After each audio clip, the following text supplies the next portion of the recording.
टाकूया कांदा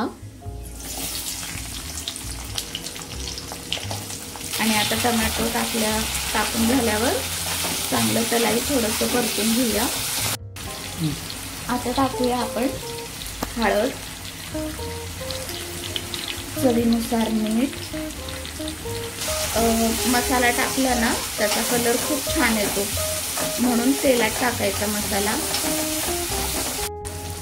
बघा तुम्ही, हे आपलं खूप छान कांदा टोमॅटो सगळं छान परतून झालेलं आहे। ह्याला कलर बघा तुम्ही किती सुंदर आलेला आहे।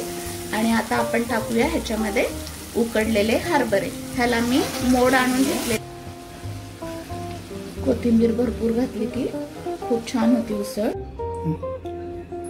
ही आपली हरभऱ्याची उसळ आता तयार झाली आहे। एकदा तुम्ही घरी नक्की ट्राय करा, ही खायला खूप छान आहे।